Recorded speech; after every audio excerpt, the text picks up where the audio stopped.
Hello, Dreamer. Today, we're excited to welcome Justin Itzen, a powerhouse in the Orange County real estate scene. With a remarkable journey that spans the globe, competing on professional golf tours such as the Canadian Tour, the Korn Ferry Tour, and the PGA Tour, Justin's path has led him to uncover a true passion for real estate. In just the last couple of years alone, since joining the Oppenheim Group, he's closed nearly $250 million in transactions, establishing himself as a leading expert in the field. But what sets Justin apart is his unwavering commitment to his clients. He ensures they feel informed and empowered every step of the way. Known for his genuine approach, keen attention to detail, and strategic negotiation skills, he creates an experience that goes beyond just buying or selling a property. Justin thrives on meeting new people and building lasting relationships grounded in trust. Join us today as we dive into his inspiring story and uncover what drives his passion for real estate.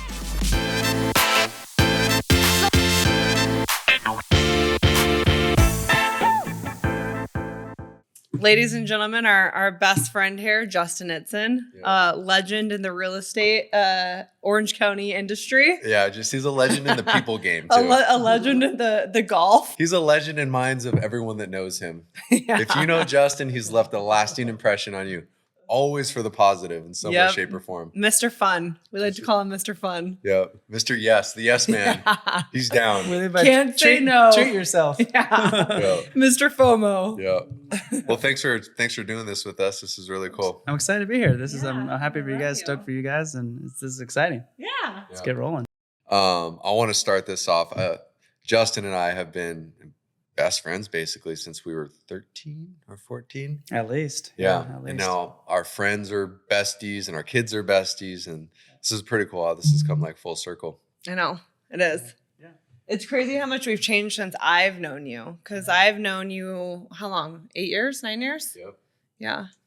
And to see like where we all were 8-9 years ago to where we all are now. I feel like wild. it's been like a lifetime, but it's only been 9 years. I know. Like we started off meeting in Vegas and partying, and we were still in that lifestyle, and then Trying to figure it out. Still trying. What are we gonna do with our lives? And then transitioning to Having having a kids. career, having kids, Being married. yeah, buying houses. It's been really cool. It's been super fulfilling. Well, you were actually off the grid. You weren't partying with us in Vegas for a while because you were doing your first thing in life, which was playing professional golf.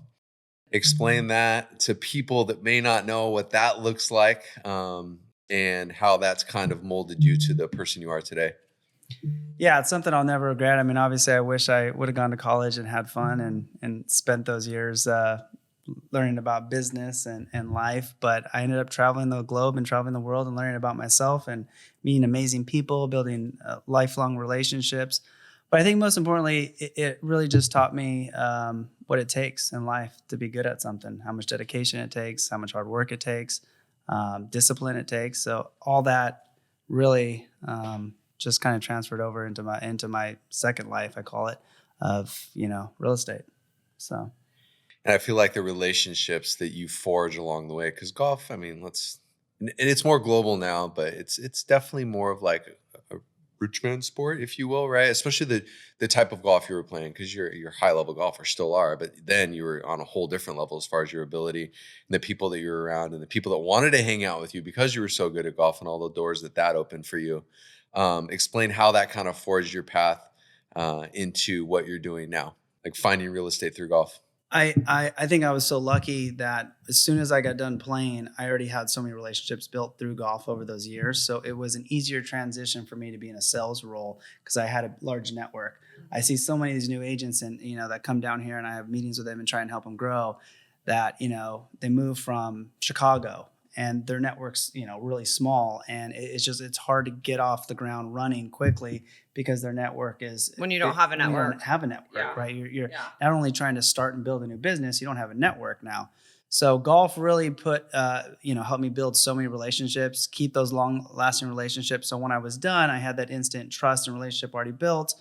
My first couple of years in real estate, I was able to do a decent amount for a new agent, really because of my golf relationships prior. It's crazy And to family see that relationships. like in both of your guys' lives, because before Chris, like I knew nothing about golf, but like just being with him, it's crazy to see like what golf has brought to his life, because I mean, every man in business wants to be good at golf or they want to play golf. So like when you're playing with those type of people and you guys are both so good, like it's easy to like form relationships because they want to be friends with you guys. For sure. You're like the cool guys on the golf course, and they want to, like, men want to play with good golfers because they want to be good golfers. Yeah, for sure. And let's not forget how your guys' business all started, WNC, really through golf, through, another member at Volano Country Club, and you guys working together with your business partner. And, he forged the path for you guys to start your initial business. He's still a mentor to us today. Yeah. I mean, I always tell everyone that like everything I have in life for the most part is through golf. Everything finds its way back to golf. All roads lead back to golf. We met through golf. You and I met through golf. Yeah. It wasn't through high school? No, we met on a golf course. Oh, damn. I didn't know that. Yeah, high school golf. Yeah. Damn. Yeah, good story. So I met Justin on a golf course. It was number 8 South Course Los Serranos in Chino Hills. So we were playing behind him. I was playing with my high school buddies. Justin was playing in front of us with his dad. And some people that listen to this might know Dominic really well. He's an amazing person, but he's vocal. He's loud at times. And they were playing in front. I think Dominic was like throwing clubs, throwing clubs into the water, into like the lake. Pissed? Oh, yeah. My dad had a temper. He would just like, if he didn't hit a good shot or had a bad round, it was sayonara to clubs. Yeah. I mean, there was a time where he would go through 4 or 5 sets of irons in a year. Just chuck him in the leg. Oh my God, I never knew this. He would grab his empty bag. the whole bag. He would grab his bag off the golf cart guys. and just fucking start dumping him in the leg. That's how I met Justin. I never knew the day this. I met Justin, something like that was going down. That says a lot about you over there. I learned patience real quick. Yeah. What was little Justin like? What was high school Justin like? I mean, picture big Justin, just like a little aversion. Yeah, I don't think I've changed much. I've been very outgoing. Always outgoing, always the nicest dressed, always the most likable, lovable. So golf in parallel with real estate. Now, tell us about your first brokerage experience. After you were done playing professional golf, you got hurt, right? Yeah, I got hurt, and it was for good. I wasn't, I did my best, but ultimately, I just wasn't good enough to play, professionally at that level. But it was a blessing too, because I was already 5-6 years with Becky, and it was kind of shit or get off the pot with her. She needed some stability. I now needed to figure out what the heck I was going to do in life. That was the hardest thing, right? I was like, okay, this is all I've done for 15 years, 9 years, 10 years professionally, the other 6 prior, just, golfing and high school and college. So, really at that time, I was just deciding, what am I going to do with my life? I think you and your business partner took me out to dinner, and you guys, so I ended up getting, I was working 3 jobs. I got my insurance license, got my real estate license, and I opened up a golf academy at Los Serranos as well too. So I was hustling. I was doing 3 jobs for about a good solid year and a half, 2 years. I was doing insurance in the office, real estate, and teaching golf. So really, it wasn't to the next summer, that second year, when I was, getting paid. I don't know. It was minimal, $40,000 a year W-2 for the insurance, and then I closed like 4 real estate transactions that summer and made like $70,000, and I was like, "What am I doing?" Yeah, I'm going all in on real estate. I'm going all in on real estate. Yeah, I love it. It's more fun. I just made more money than I did all year. And so that's where it kind of all started. Rich King, who, again, you say all roads lead to, everything you have in life comes from golf. Rich King, who's owned one of the largest real estate firms in Chino Hills in San Bernardino County. And you and I used to golf with him, and we golfed him when I was playing professionally. And he took me under his wing. He hired me under King Realty. I learned so much there. I mean, it was literally the best experience I could have had as a new agent, because you're green. You don't know what to expect. I traded golf lessons from the number 1 realtor in Chino Hills there. I used to give him golf lessons for advice. So I was able to call him 7 o'clock, 10 o'clock at night for help, and he was doing, $50 million a year, 50 It's plus cool that you like transactions. knew to do that. Like you're like, I'm going all in on real estate. I'm going to find the best people to mentor me. Yeah. How do I get in front of these people, work under them, even if I'm not making money, just to learn from them? No, I think a lot of people don't do that though. so important. Yeah, because I don't like to not know the answer when people, I mean, that's if you're being paid to do something and you don't know the answer to do it, you can't, help or educate, why are you in that position? Yeah, I think just some people are like, a lot of people are afraid to do that though. Like if I was getting a new career, I would find the best of the best, like commercial real estate. I'd go find the best commercial real estate agent and ask to go underneath their Mentor wing. them, Yeah. 100%. Yeah. And I really think that's the wave of the future for real estate. Now, I don't, especially in an area like Coastal Orange County. I mean, I don't think you can start as a new agent and just try and do it yourself. It's too saturated. It's too Everyone wants saturated. to be a real estate agent. Everyone's too good here. They're, you have top agents You have to have a dominating. Deep massive roots. network. Yeah, everyone has deep roots. So you need, if you're getting into real estate, you need to work under someone who's good. Yeah. And knows what they're doing. Yeah. So COVID, let's fast forward to COVID because I will never forget me and Chris in the garage when we had that little gym working out. I think we had Poppy at the time, and you came over one morning and you're like, I think I'm going to go try to be a part of this Oppenheim group, right? Is it Oppenheim or Oppenheim? Oppenheim. Okay. Not Oppenheimer. Yeah. You're like, I sent Jason this email and I told him that like, He'd be making a mistake. You're making a mistake by not hiring me. And now I have lunch with him. Yeah. Tell us about that whole experience, and you tell the story better. So tell me what you did there. Yeah, I think it was, I'm trying to remember too, it was 2020. And like, how did you identify that was an opportunity to go after in the first place? Yeah, for sure. I think it was 2020. Becky and I'll never forget, we were driving down PCH through Corona Del Mar. We were going actually to the Montage for some birthday dinner for a friend.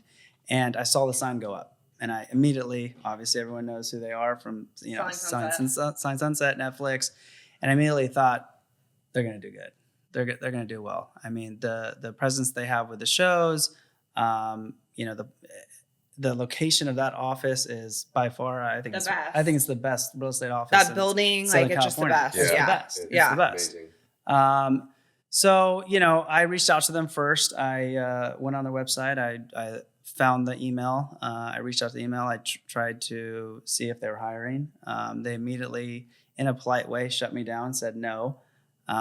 That's when I sent the other email and called and said, hey, I think you should reconsider. I think you'd be making a mistake if you didn't at least look.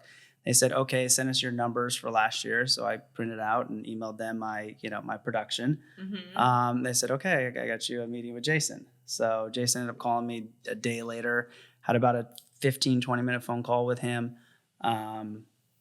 He, grilled me, I grilled him. It was a mutual, really good conversation. And he's like, okay, let's meet for lunch. So 2 days later, he comes down to check on the progress of the Orange County office. And lo and behold, I meet Jason. And not only Jason, I meet my partner, my business partner, Polly. So at the same time, Polly was getting interviewed by Jason too. So same day? Same day. Okay. Jason actually did an interview at Zinc with us, with me and Polly, and then Matt, our broker, there too. So Polly and I had to kind of, not play off each other. Yeah, I mean, we really just didn't know. We were like, okay, how, usually you do an interview one-on-one, and now you're doing an interview with, another associate, and so. Because now, like, when you look at it, it's like if you wanted to have had that original real estate experience by reaching out to the King guy and going through all of that, it probably wouldn't have led you to this opportunity. Oh, no, for sure. I mean, I never wanted to leave King, but, their office was in Chino Hills where we all grew up, and my split was amazing. The people were amazing. But, now you're down here, and I always wanted to get a luxury real estate, and I was looking before I joined the Oppenheimer. I was, 6-8 months. I was looking on where I want to go. I already interviewed with multiple different brokerages down here. Yeah, and they all offered me jobs, and I was set on one. I almost went there, but I don't like to jump ship. I see some of these agents go from broker to broker to broker. I hate that. Mm-hmm. I think it's a bad look. I don't want my clients and people say, oh, he's with this brokerage, now he's with this brokerage. So I really wanted to make a good decision, and I took my time to do that, and it's worked out. It's crazy. Even fast forward 4 years today, like today, it's so much more saturated than it was even 4 years ago. Like how many more of these other brokerages have popped up on PCH? There's like 3 or 4 more now, right? Yeah. I mean, all of Newport Beach, Corona Del Mar, Newport Coast. I mean, there's so many real estate firms and good agencies. I mean, those brokerages were around though. They're just now they have like a physical presence, right? Because they have an office. I think the Oppenheim Group kind of started that trend. We elevated you it guys for started sure. that trend. Yeah. The office in Sunset, and then now this one, and now there's all the other guys right down the street that are opening up brokerages left and right. I think it's the same big brokerages. They might have bigger teams now, but it's the same brokerages. Yeah. How did you establish yourself? Like, what was it like getting in, going from selling real estate to now selling luxury real estate, or selling real estate in an area that has luxury real estate? Yeah, I mean, luxury real estate is a whole nother animal for sure. It's until you're actually in it, you probably don't realize what it all entails. I think a couple of the biggest things is the stakes are a lot higher. You just cannot make mistakes. You just cannot. Yeah. You get fired quickly. You'll get a bad reputation quickly. Like, you just need to be on your A game with luxury real estate. Well, the caliber of person you're dealing with too is so much greater that their expectations are so much higher. Yeah. 100%. Yeah. 100%. Yeah. People have money usually don't get there without, being either well educated or been through a lot of experience in life and business. Right? Totally. Yeah. And they know how to communicate with people, and they know what to expect. So, and they also value their time, and they don't, if you make a mistake that leads them to lose money or time, it's not good. Yeah. But I think from our side as an agent, what people don't realize with luxury real estate is the cost of it. It's really a gamble. And until you have multiple listings in the $5, $10, $15 million range, you don't realize the capital it takes. Most agents can't afford it. I mean, let's be quite honest. To market the listing. To market the listing correctly, I have three, one at 17, one at 12, one at 5 that I'm $50,000 plus in easily. If not I've more. actually never thought about that. If not more.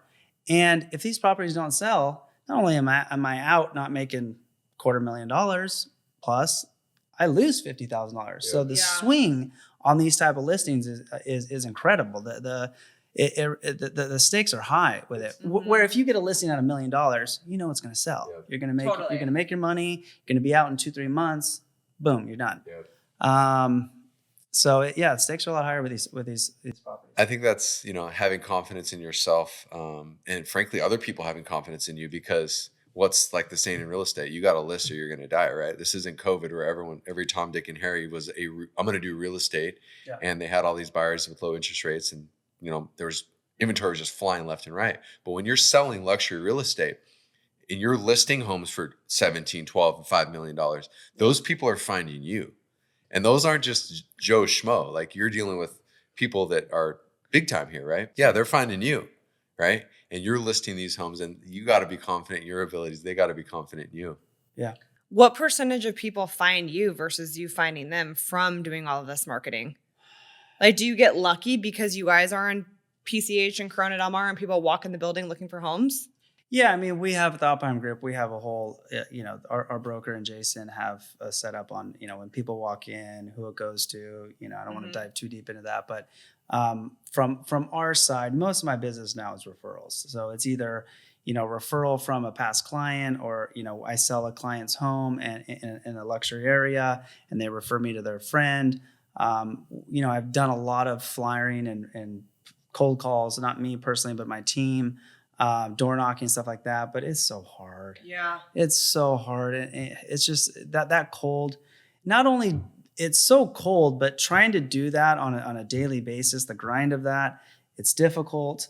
And those are the ones that lead to always the toughest deals too. When it's a referral, like there's that respect level right off the get-go from between, client and agent.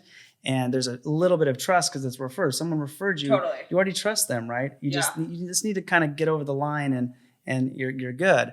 So when you're dealing with the cold leads, it's so tough. I mean, we do get them, but it's harder. I want to talk about the show a little bit because obviously you're not on the show, but did you get offered to be on the show? No, I never really got a chance to get interviewed to be on the show. Obviously, a lot of the agents around me were. But you never really wanted to either, right?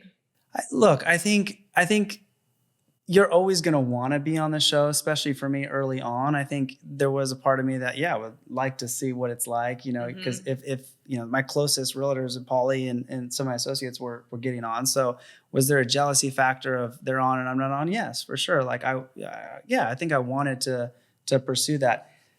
Fast forward 2.5, 3 years later.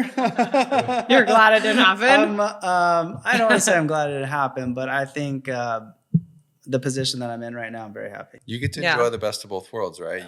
Your brokerage gets the attention from its exposure on Netflix, right? Yeah. And you in that brokerage, and you're getting a lot of that attention because people are seeking you guys out now. You don't even have to be on the show for that, which is really cool. Yeah.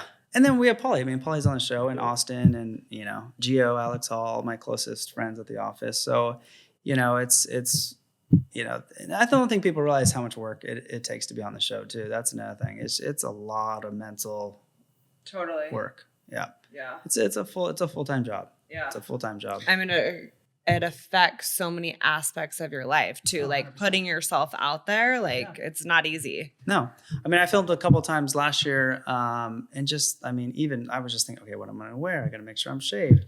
I make sure I gotta make sure my grays aren't popping in through. Gotta go get a fresh fade. It's like, it's tiring. It's a lot. It's a lot. Yeah. Plus being a real estate agent on top of it, and actually trying to sell these houses to make money. 100%. How valuable is it to have a team you can trust? So talk about your team. You, Austin, Paulie, that's your core team, right? Yeah. Austin and I are doing Laguna Niguel, Bear Brand Ranch, Ocean Ranch, kind of the surrounding areas. We've really got a foothold on some communities over there that we've been the top agents over there in that community for the last couple of years. So, we're doing our marketing there. Paulie and I are pretty much just partners on everything. We help, whether it's her deal or my deal, we're either she's doing the open house, I'm helping her with a transaction. We're partners on everything. The last year we hired a guy named Adam who's rock. He's star. amazing. Yeah, You guys have met him. I mean, the kid is he's go getter. He has a drive that we don't see in most young individuals. He just called me on the way over here. He says, I've been with a year now. I think we need to talk about my pay again.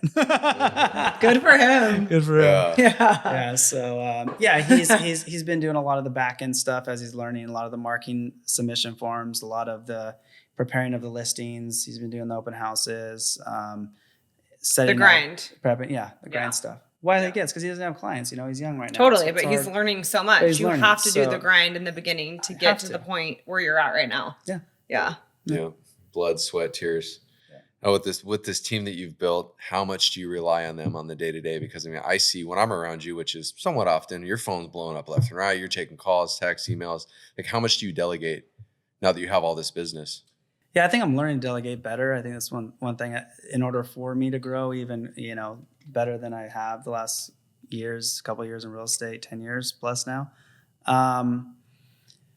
I'm learning to delegate and put different roles on people, and I think I'm getting better at it. It's hard. It's hard. It's really hard because we know how we would do it, and it's hard for us to let go of that control and let someone else do it. Yeah, but just because somebody does it in a different way doesn't mean it's not the right way, or it's just not the way that you would do it. But it is hard to let go and let somebody else do that. And I think that's a good point. That's good maturation in the business sense, right? When you can actually have trust in somebody to do something that normally you would have taken on and not passed off, and you let somebody else do it and they knock it out of the park.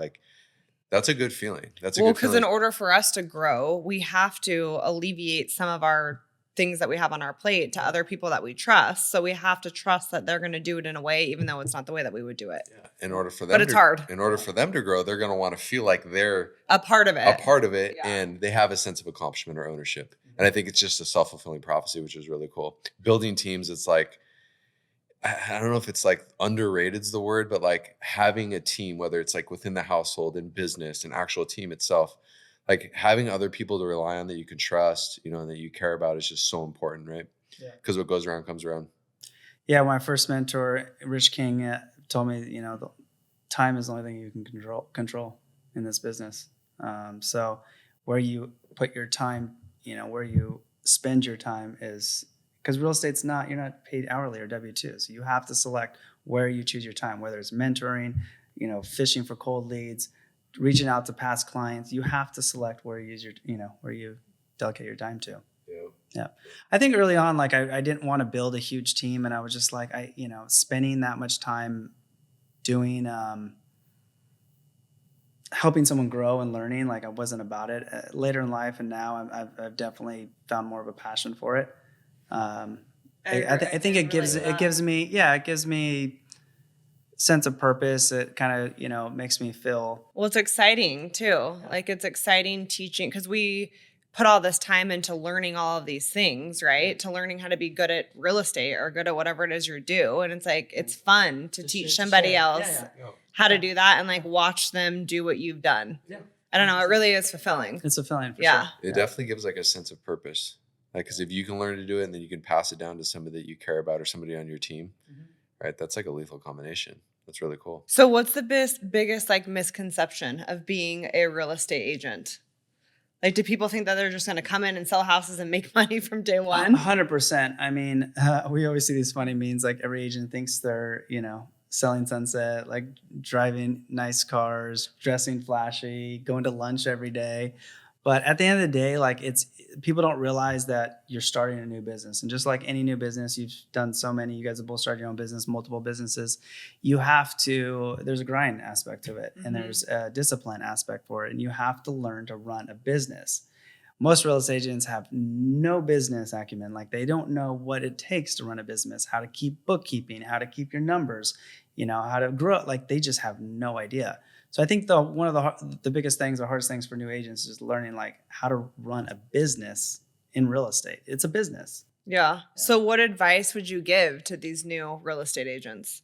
Well, as I said earlier before, I think there's the days of you just getting your real estate license and doing one or two deals for your family member or something like that, that's gone. There's too many good real estate agents, especially in this area. Maybe, farther inland or something like that, or different states, you can get away with it. But coastal Orange County, like you can't get away with being just average here as a real estate agent. So I think you have to learn under someone that has a name or is experienced. Get that done for a couple of years till you feel comfortable. Build your book of business, build your clients, and then off to the races. Yeah. I think it's so funny when I hear people say like, I'm going to go do real estate, right? I'm going to go do real estate. It's like, good luck to you, right? I once had a young man that worked for me and he left because he was going to go do real estate. In the back of my head, I'm like, see ya. Have fun. Good luck. No, I was just saying another thing too is like, okay, let's say they do succeed and do one or two transactions early on, and you get these nice paychecks, whether it's 20, 50, 100 grand, right? And you think that it's easy, and then that's going to come again and again and again. Well, that's not the case, especially when we head into a market that we've had the last year, where demand's down, inventory's down, just overall transactions are down. Totally. So it's literally it's constraining deals. It's tough.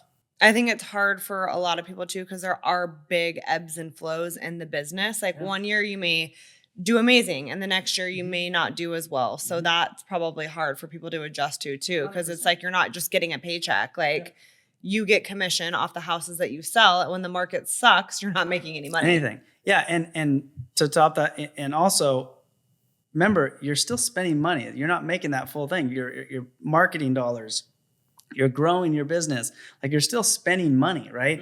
So it's like, now you're making less, you're spending more. It's again, running a business. It's tough. Yeah. You see all these businesses parallel. Like this is entrepreneurship in a nutshell, right? Running your own business is not for the faint of heart. Most people think that they can do it. A lot of people can, but a lot of people can't. Right? If you can't be the CEO of your own life, if you can't manage your life correctly, what leads you to believe that you can go off and do this, right? Because of the ups and downs and the unexpected and the up years and the down years and spending and cash flow and managing your books and hiring a team, right? Yeah. Like it just takes time. It takes the right type of person. It takes grit. It takes determination. And it takes learning, right? Patience. It takes experience and learning. I mean, what you both know now in business versus what you guys both knew 10 years ago is crazy. Huh? Night and day. I know it's funny. Like I'm at a part of my life right now where it's like all of the things like the people older than you in your life, like your parents and your grandparents, like tell you when you're little, like like having kids is hard, or they grow up so fast, or like all of the things that we were talking about here. It's like you don't realize those things until they happen. Yeah, till they happen, and like with age. Yeah, in the moment. I remember the first time like something like that clicked was with my old dog Bandon, and I was at the vet, and he was just a little guy, and the girl was in there, and she was like, "They grow up so fast. Enjoy your time." And it's like every time I hear that, I think of that. Yeah. Because he became this old crusty dog, right? It's like it happens so fast, and that's for sure going to happen with our kids. Right, they're going to be in high school driving like before we know it, and people telling you like that it's so hard and it takes this much work, but like that doesn't click for you until like you've gone through it yourself. But then after you go through it, it's like you want to help others go through it too, just like those people told you back then, like how they went through it. Yeah. But you like have to hit a certain age to want to do that, right? Because you need a certain amount of like I don't know, education, maturity. Maturity. It's all about maturation and the reps, going through it. The ups and downs, the failures, right? We always talk about like learning so much from your failures. And we have this conversation a lot, even amongst our friend group, right? Learning from each other, because we don't always execute on everything that we do, but although we are getting better, right? Because we have more experience. And, there's so many parallels between like being an entrepreneur or a business owner and life itself. Yeah, which is really cool. Chris told me you guys are getting a house. We just bought a house. Yeah. I was going to just Let's talk about your guys' side hustle for a second. Yeah. Well, I mean, look, we just bought a house in Eastside Costa Mesa. It's a 3-bedroom, 3-bath, 1,700 square foot, single family. Did you find it? No, Preston found it. Oh, he did? Yeah. Of course, Shocking. Preston found it. I know. Inspector Gadget. Yeah. And then, I negotiated the deal with the listing agent, and we just bought it. But I mean, how fast we bought that all together, and the how fast the decision making was because of our experience. We've done this, now we're probably 10, 15 houses deep. We've flipped in Texas and around here, right? So we have that experience already. We already know our numbers. We already have the vendors. We have what it's going to cost. We have all this already, buttoned up. So it's like plug and play. Yeah, it's plug and play. So for us to look at this and be like, okay, we buy for $1.1 million. Put 120,000 into it. Here's the borrowing costs. We're going to sell it for this, It's a good little side hustle. We spend a couple hours a week, just like something like this, like you and I are doing. And it's, if you have the extra time, and it's fun, it's like keeps us tighter too. And it's not a big risk because you still own an asset, right? Right here at Coastal Orange County. Yeah, we know our numbers. Like we don't even really have to see the house. Like we just saw what. Actually, I saw it for the first time this morning. Does it need to be like we bought it sight unseen. It needs everything. Yeah, everything. Yeah. Like we're gonna touch everything. Are people living in it right now? No, it's not livable. Okay. It's pretty rough. Okay. No, the condenser's new, the furnace is new, which is good. Some of the big ticket items, water heaters, 8-10 years old, should be fine. Structure's like 1990 stucco, so not much you can do with it. It's ugly outside, but we'll make the inside cute. Yeah. It's right by Kaiser Elementary School. Oh, perfect. Yeah. So it's gonna great. I want to see it. Great family area. Yeah, it's gonna be. Amazing. Maybe we'll sell the house on this podcast, since all of our listeners are probably only here in Orange County right now. Honestly, anyone looking for something 1.5 in Eastside Costa Mesa, like hit us up. How many bedrooms? We're gonna sell for 1.5 yet. It's 3-bedroom, 3-bath. It's that's perfect. It's a perfect starter home for someone. Yeah. Perfect starter home. Yeah. Yeah, it's gonna be love sick. that. Yeah. And with our touch, I mean, we have pretty good taste as far as like design. So do you, obviously. Yeah. We learned from each other. Yeah. It's gonna be super sick. I think that's a really good point too. Like that's like, it's fun for us. It's a side hustle. Like, is that our main, like, no, it's like something we all learned to do and we eased into it. And we started doing $200,000 flips in Austin, Texas. Yeah. Right now we're doing stuff, not crazy, but over $1 million. And I think, sorry to cut you off, but like, this is the first one I think we're proud and we're happy to say it. We funded this deal without borrowing money. Yeah. Mm-hmm. So we're not borrowing money to do this flip, which is, huge. It took us, 5 years, 6 years and 15 plus houses to do that. Yeah. So we're excited about that. You guys are amazing. It's going to help. The profit's going to be so much better now. I mean, last one we did, what did we spend? What did we pay the hard money? Like 60, 70 grand. Oh my gosh. And carrying fees. Which cut into our profit. Profits. Oh, so much. Yeah. I mean, our profit, I think, was 100 grand. Yeah. Right. And we spent 60, 70 in fees. Yeah. We would have made 170. I mean, that's huge that you guys are using your own money. Huge. Yeah, I mean, I think that's just more experience, accumulation of wealth and whatnot. I think we've gotten to our point in lives because of the income that we make from like our jobs, but we know how to allocate that income, and the real estate's definitely helped like accelerate like our wealth and building wealth, right? As all of our 3 families that we have here, which is really cool. And I think it's something that a lot of people can learn from. Yeah. Yeah. Totally. Like buying and selling real estate, owning real estate, not selling real estate. I still regret selling Somerton to the day. I regret selling Somerton to the day. And I think every Chris person. wants to buy another house right now. I know. Has he told you about I this? regret selling our townhouse in Aliso too, but we all needed. I literally just had this conversation with another client of ours, friend of your guys too. I don't want to say his name, but I was telling him, I was like, look, sometimes you have to sell the rental or your whatever property you want to keep to get to your quality of life. You want to get to? You need to. Like, that's like fine. the flatline. You have to. Sometimes you have to. You just can't afford it.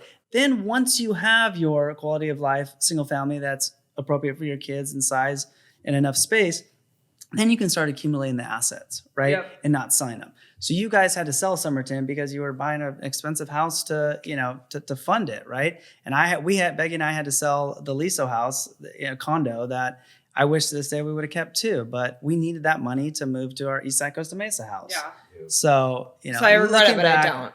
Yeah. You need it. Now you're like, now it's worth X amount. I know. And you're like, dang, we should have kept it. For sure. Yeah. We would have been strapped, but we could have afforded the new house without Somerton, but we would have been strapped. Well, you're the financial guy. I don't do this stuff in the relationship. That's what I'm saying. That's what I'm saying. I regret it. Yeah. I regret selling it. But It's it's on you, hindsight. Yeah. It's hindsight. You don't know. I mean, I wish I would have bought NVIDIA for $10. Yeah. It's all hindsight, right? So it's asset accumulation over years what brings wealth. It's not one deal. Yeah, and that's funded by, right, your income from your job, like social media, whatever it is, so driven. People see this accumulation of whatever they're showing off, thinking that they make all this money from their job. It's like, no, if these people truly are doing that and they own all these assets, they probably have a couple streams of income, which are probably okay. And then they just deploy all that and keep deploying. And they essentially are cash poor. Cash is going to devalue. These assets are going to appreciate. And over time, that gap's just going to do this. If you're consistent with deploying, whether it's into the stock market, into real estate, whatever it is, like the separation between the US dollar and your assets, it's just the gap's going to get wider and wider. It doesn't matter what type of income, for anybody that's listening, that you make, like you can always deploy. It's called dollar cost averaging, whether it's into stocks or real estate or whatever it is, treasuries. Yeah. I mean, since I've been with you too, I've seen that. Like, look at how much our house and your house has appreciated in such a short period of time, Yeah. So like me seeing that, like now I get it, but it took me like being a part of it to be able to realize that.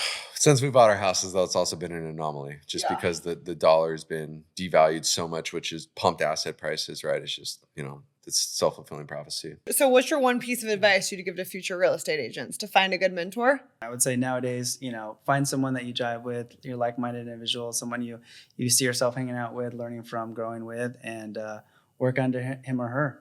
Get educated. What do you always say? Become an expert at, I don't forget the. Become a product of your product. That's a good one too. Yeah, you should always. Right, we're all selling a product in one way, shape, or form, so you should become it. Really, I think a valuable piece of advice that I actually heard on a piece of content on YouTube was a guy that I follow pretty heavily. He's like, dude, like if you want to get to know something, if you're passionate about something, which you should be if you're working in it, go find the best person, like you do with Jason. This is like these align so nicely. Go find the best person and literally volunteer your time.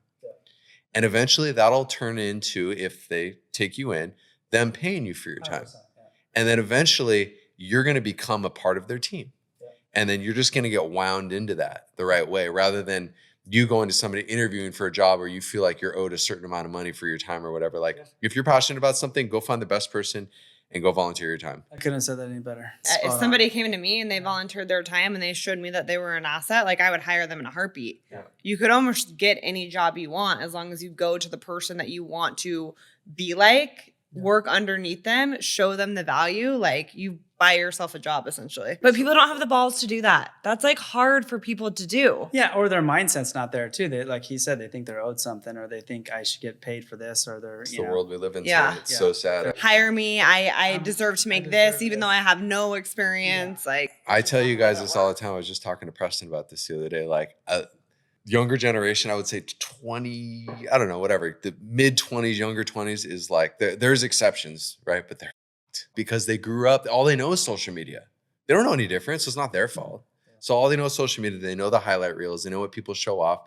And they think that's like, they're almost been fed this false sense of reality when in all actuality, we know that it's not reality. Hell, we know half the people that we scroll through and see, it's like, what you're depicting there's false. What you're depicting there's false, right? It's like, are you kidding me? I think our parents said that about us too. Like, you know, the other generations These kids these said days. that about us too. Yeah. So it's part of on us to help them and educate them and help them grow too. And I think they'll mature in life once, you know, you're talking they're in their 20s, they'll get to their 30s and they'll realize it, right? It will hit them. Yes. You know, so some grow faster than others and some it takes longer. Yeah. Right? Everyone's on their own path. Yeah. I think the earlier that you can realize that and learn that, the better. And I think we were definitely early for our age and our age bracket. You for sure, you had no choice. But like us, we learned quick. Right. Because we put ourselves around the right people, golf, like we had mentors, we saw what people were doing at a young age. Right. Yeah. If that doesn't kick in until 30, 31, 35, 40, it's going to be a longer road for some of these kids. And if you're listening, you're 22, 23, like careful what you see and believe on social media, because a lot of it is definitely not what you see. Yeah. So it's sad. It's really sad. I mean, a lot of young men and women that work with us, I have to kind of give them all kicks in the butt every once in a while because they can fall into that spell. And you're the best though. You're like such a good mentor to all of your thank you. Younger employees, because he has so many, like he literally has kids But again, he grew to be the best because about 10 years ago when you had, 10 employees, you probably are much different now than when you have 30 plus. You've learned, how repetition, handling certain situations. Like at the end of the day, it's all so similar. But yeah, I'm definitely softer. I'm still like, I'm pretty firm. I'd say I'm maybe even a little firmer than P is. But on the guys, the way of delivering things is different than the way I deliver things. But when we convey a message, our team definitely listens. And if I send a video or in person, we're talking to our team, if I can convey 1 or 2 points and it's a win. Right? If I'm trying to convey all these things, 1 or 2 things sticks, it's a win. And if I can compound that over time, I'm going to help build these human beings that are going to have these tools to take with them the rest of their life. And that's a win for me. Like makes my heart feel good. Obviously it's going to pay off in the short to medium term for our business and for our team, but they're going to take those tools with them the rest of their life, whether it's into any other business or whether they stay with us or not, their relationships, their family, et cetera. And that's what makes me feel good. Cause like you said earlier, it's all about like giving back, passing it on, right? And as we mature and get older, I think that as business leaders and leaders of households makes us feel good, right? Yeah. Like we're going to pass things down to our kids. It's almost the same type of analogy. But I'm just like with my staff, sometimes I'm just like, fuck, that's a red flag. That's a red flag. Sometimes I have to deal with some toxic people. I see toxic behavior. Being a business leader over time, like you can see traits in people like that guy's going to do something with his life. Whether he knows it or not, he's going to do something in his life. Oh fuck, this guy's fucked unless we try and you recognize it in people, just like you said about your assistant. Yeah. Like traits. You can see the people who are gonna be something and who are not just by the way that they behave, act, and the way that their persistence and their assertiveness and the way that they handle situations. Actions speak louder than words, for sure. And then that allows us, because we want to in turn give them more time and mentorship because we can see the potential in them. When it's the other way around, it's frustrating for us because now we're spending time to something or someone that. Well, it's like if you don't care, why should I? We might not be able to help. Yeah. Well, you have an asset in those people, and then you have your liabilities, right? And the whole goal when you run a business and have a team is to have the fewest amount of liabilities. I've had own a ton of assets with minimal liabilities, right? It's like such a good analogy. And like getting good at hiring is one way of. I'm so bad at that. At eliminating. I'm still so bad at that. Why am I so bad at it? Sometimes when she hires people, I'm just like, but also you've made some really good hires over the years. You're a good leader though. Like you're a really good leader. I feel like I'm like this like solo assassin person, like where I need help leading a team. Well, you've gotten better though. It's experience, right? Yeah, I mean it's experience, right? But it's still give yourself some credits. You've gotten a lot better. Yeah, it's hard though. Being a leader is hard. Yeah, there's a lot of accountability. For sure. No. It is. It's really hard. A lot of people look to you. They look up to you, right? They want to mirror your actions, what you say, your belief systems. how you carry yourself, et cetera. And as you get older and as you mature, like that's only going to help your team and help your staff, right? As you get older, which I feel like, I don't know, I think that's everything. And it's, if you can take one thing from what we're talking about today, it's just building a good team and trying to be the best version of yourself. We love you. You're the Love best. you guys. We're Thank so you. proud of you. Thank you for Thank you for having me on. It really is crazy. proud of you Like guys. 4 I'm proud years of you. ago, you coming into the garage, and then now today, because like you really are the number one producing agent out of that office, right? Yeah, I mean, That's huge. Give or take, you know, We're gonna sometimes years. we're giving it to you. mil. We're giving it to you. Give or take a couple Yeah. mil here and there. Yeah. That's amazing. Like we Yeah. really are so proud of you Yeah. because I've seen so much growth in you Yeah. in like this short period of time. Thank you. So it's Thank you. cool. Yeah. Yeah, I think the last couple of years we've been averaging 50 to 65 mil a year. We're trying to do 100 mil this year. So Damn. I think we're already at about 65 right now. This year meaning 24. 24. And it's been a tough year. And I think we're already at about You got 30 million to go, bud. You better. 35 mil to go, which Damn. is doable. But Yeah. what you have active right now could get you close to easily, that. Yeah. easily. You got Yeah. some of your biggest listings ever right now. Yeah, we just did Let's that fucking 9 go. 9 mil and I want that credit on our house. Oh, it's I gorgeous. think everyone does. Yeah. Yeah, I think everyone does. How can we get that? Let's pull all our money together. Yeah. Yeah. Let's sell all our Can we assets. all live in We it? can all live in it. Yeah. Unfortunately, it's only a 5-bedroom, 2 down, 3 up, but we can find a way. We'll stick all the kids upstairs. We'll and figure all it of out. us downstairs in our own We'll rooms. build an ADU in the back. You know, has a massive backyard, Oh. I know. grass space. That's So- such a beautiful property. Yeah. It is. So The you- kids would love that. Yeah, that's active right now, right? Yeah, we just listed 2 days ago. I want to see it. Yeah, Actually, maybe go check it out today. Yeah. brokers preview party next Right here. week. So it's gonna be fun. That'll So- go quick. I feel like that's a special house. It is a Just special seeing house. the pictures of lot it, like size, the layout, where yeah. it's located. Yep. That Like, thing's gonna- that's special. That thing's gonna fly. Yeah. Obviously, not everyone can afford a $9 million house, but you're in an Correct. area where a lot of people can afford a $9 million house. Yeah. Yeah. Supply and demand, that thing's gonna fly off the market. Yeah, It's unique. it's unique with its backyard size. I mean, it's 12,000 square foot plus lot, and most of it's usable. A lot of those lots on that street Are that so cramped. are not usable. Is it like a Because it has a corner? hillside. No, it's just the hillside. Okay. On Sandcastle, the hillside goes, you know, from this to this as it slopes down. Brothers. Yeah. So, you know, where this lot's situated, a lot of the backyard's usable. So to get that much space, I mean, you guys It's know, that's all we want in Orange County is flat land. Space. I know. Space, right? It's wild. So to That's have why that much it's space, I special. think it's definitely gonna do well. Yeah. Yeah. Okay, well, we appreciate you. Thank you, Thanks guys. for telling us your story. Thank you.